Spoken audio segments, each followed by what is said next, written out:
Senator Amy. Kaya nga sagot ni Senator Amy, sabi ko kay Senator Amy, sabi ko, Manang, si Pebbles mayroon sasabog na bonggang-bongga. Ang sagot niya, ito, consistent pa rin ako, ano yun, Maharlika? Yung nagpapabili si Lisa ng shab-shab o yung pang singhot ni Kuting. Kaya nawindang ako, naloka ako. Kaya sabi ko kay Pebbles, sabi ko, inuutosan ka ba ni Lisa magpapabili ng ganon? Ang sabi ni Pebbles, ay nak, sabi niya, ano ka ba? Hindi, ano? So again, yun yung gusto kong ulit sabihin na gusto ko silang alagaan. Kaya nga nag-reach out ako. Kaso, nalaman natin na pulboronic pala. Pebbles, hindi totoo tungkol sa kurtina sila nag-away. Kasinungalingan yan. Nandito si Pebbles? Yes. Kasinungalingan yan, Nay Pebbles. Hindi yan ang totoong rason kung bakit nag-away si Lisa at si RJ Nieto. Nag-away sila dahil itong si RJ Nieto, this is not the topic, no? Wag na natin ito pag-usapan, pero hindi yan ang tunay na rason kung ba't sila nag-away. Anyway. Pinapakikialaman yung kortina. Sige, iba na lang yun, ibang araw na yun. Kasi kakain na ako, madam, no? So, sige. You say something sa ating mga palangga, last na lang, at ako'y bago. Ito lang, no?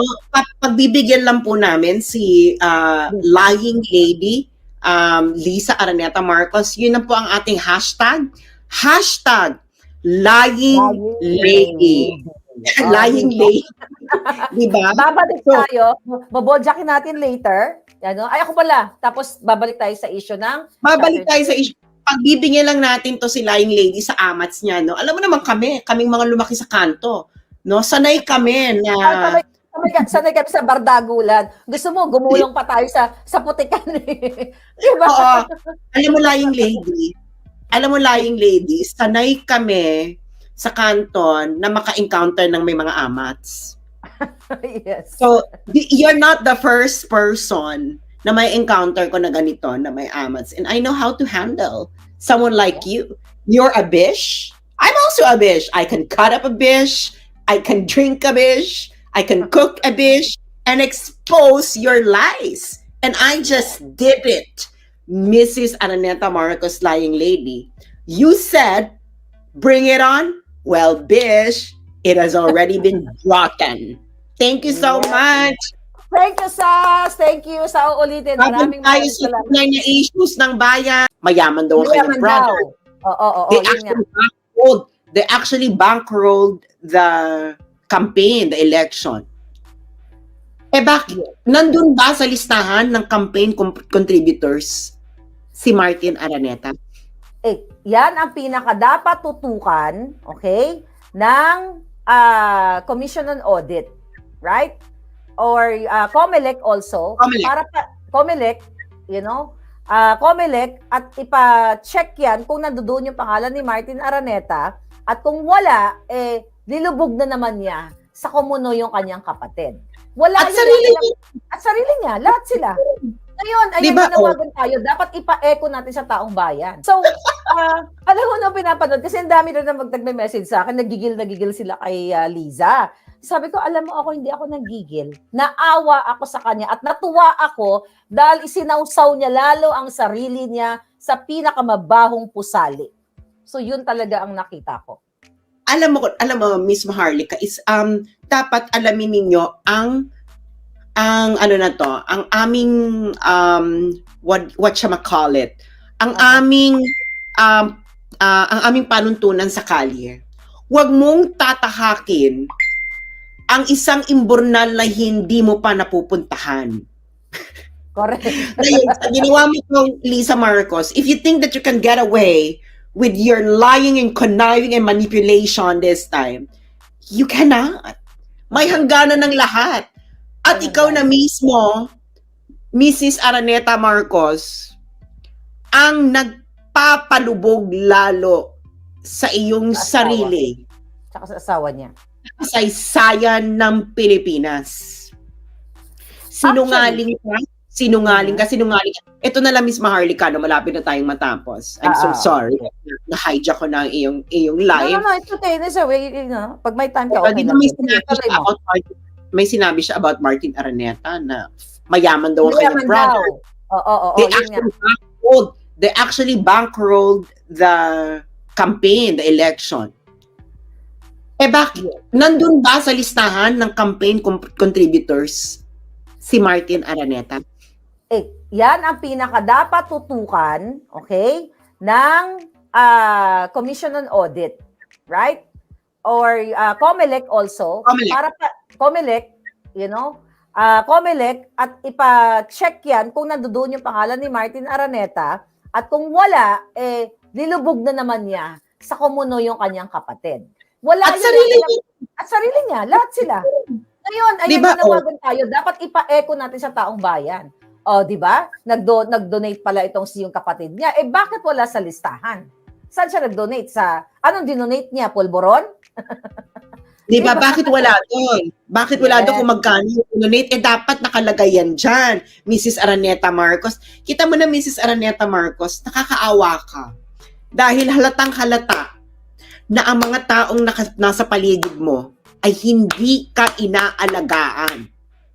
Yang mga hired mo na nasa paligid mo, ang gusto lang nila sa'yo ay salapi mo, pera mo. Salapi ng bayan. No, salapi ng bayan, hindi na pera. Salapi ng bayan, di ba? Kailangan lang nila yung connection mo, yung kapangyarihan mo. Hindi ka nila in-advise na itong mga sasabihin mong ito ay, Ma'am Shi, wala po tayong ebidensya. Paano pag naglabas ng ebidensya si Maharlika, si Sas? Lagot na naman tayo, Ma'am Shi. Anong gagawin natin? Ano nga, magpapa-interview ka na naman, Lisa, kay Anthony Taberna with dry hair and dry skin. Di ba? Yeah. So, ganon.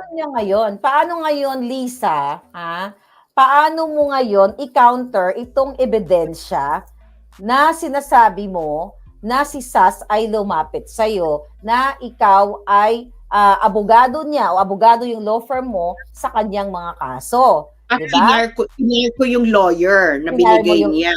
Yes. So, paano mo pasisinungalingan ito?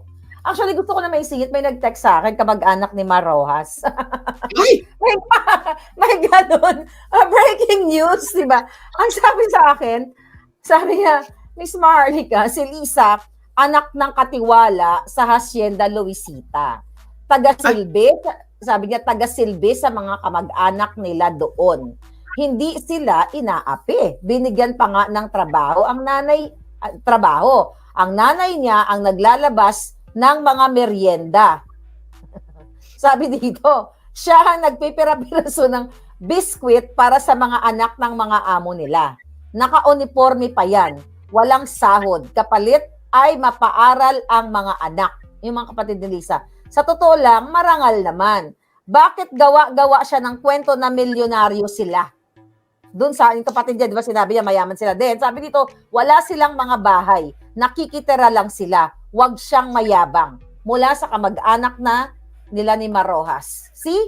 Actually, hindi ko lang first time narinig to. Narinig mo na ba yan na talagang, hindi naman tayo nag-lockdown ng mga mahirap. Tayo ba saan tayo nanggaling? Mahirap din naman tayo, di ba?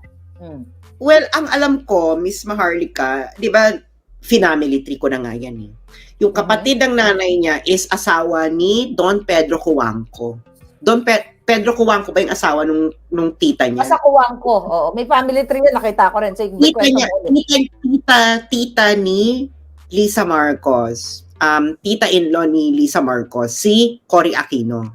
Okay? Kasi nga, sister-in-law ng tita niya. Okay. So, yung doon sila tumira. Tumira sila sa Hacienda Luisita nung mga bata pa sila. And ayun nga ang chika na, ako naman, I don't look down on these things, no? If you came, kasi Diyos ko naman, I also came from the bottom and I'm still in the bottom. So, I love to be in the bottom. You love to be in the bottom.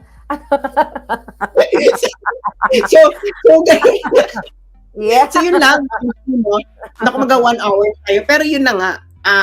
Sa madalit salita, let me just wrap up my point of view about these things, Ma'am Shi. At mag-aanda ka pa sa iyong rebuttal. Rebuttal ko.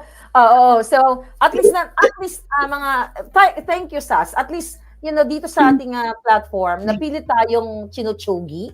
'Di ba? Sa Facebook, pilit tayo chinutsugi. 'Di ba? Actually, napag-usapan pa nga pala yun, madagdag ko lang. Napag-usapan na, itanong ni Taberna na parang mayroon daw capacity si Lisa. Tingnan mo yung mga question, O meron ka naman kayong capacity kasi kayo ang nasa poder na ipa-take down yung YouTube, lahat ng social media account. Ano yung comment mo doon sa question na yon na na parang nagsasuggest si Taberna na powerful, bakit hindi natin ipa-take down yung mga page ni Sas at saka ni Marlica, which is lumabas na yan dun sa convo na in-expose ko din, right? Napapatake down tayong dalawa. Okay, go. Yes. I think Anthony Taberna is not really the sharpest tool in the shed. No. Be diplomatic about it. Obviously, pareho silang bangag. Di ba na parang, ganito can you imagine kung ikaw mag-a-advise kay, halimbawa hindi kayo nag-fall out ni Lisa Marcos, no? Halimbawa lang. Yes, tanungin mo ako, go. Di ba? Siyempre, i-consult ka niya. Di ba? Maharlika, halimbawa ako lang yung nangaaway. Ikaw na si Lisa. Di ba? Halimbawa ako lang, si Sas lang yung nangaaway, tapos magka-chika pa kayo ni, hindi kayo nagkaroon ng fallout ni Lisa. Tatanong ka ni Lisa, Maharlika, anong gagawin ko? Ano tinitira-tira ako ni Sas? What will you be? No, Madam, ignore. Let's focus dito sa mga kababayan natin. Gawin natin, ibangon natin ang kanilang, in the first place, kung ako ang advisor niya, hindi siya ganyan. 'Di ba? Hindi siya magsasmuggle, hindi siya magkikidnap. Kasi ako ang unang gugurgur sa kanya pag nang-kidnap siya. You know what I mean? Aalagaan mo yung first lady na lahat ng sasabihin niya, pati itsura niya, pati ayos ng buhok niya, pati makeup niya, pati like everything, no? Kasi gusto mo makita na ang first lady will always put her best foot forward. Na hindi siya madedehado. Na pag siya ay magsalita is game over na pag magsalita ang first lady, di ba? Dito, Bex. Bex, katsipan talaga. As in katsipan, hindi gumagamit ng utak. Kasi nga, what do you expect? Bangag. Kung naalala mo, kasi tinanong mo ako paano ko siya poprotektahan kung hindi kami nag-fall out. Remember that nung may conversation tayo nila Pebbles, remember that na si Pebbles ay gusto nang garain itong si RJ Nieto at saka silang dalawa. Dahil ang unang nag-fall out si RJ tsaka si Pebbles. Right? Halos magkasabay, Mamshi. Halos magkasunod kayo. So nung naging friends na kami ni Pebbles nga, sabay-sabay naman yung pagkaibigan natin, na sinasabi niya sa akin ni Pebbles na talagang aanuhin ko na to sa social media, may pasasabugin akong bonggang-bongga. Kaya nga nag-reach out ako kay Senator Amy sabi ko, Senator Amy, si Pebbles may ilalabas, may expose na baka pwedeng ayusin natin to kasi ayokong masira as early as I think that was July or August, July siguro, na masira si Marcos Jr. Kasi budol na budol pa tayo noon.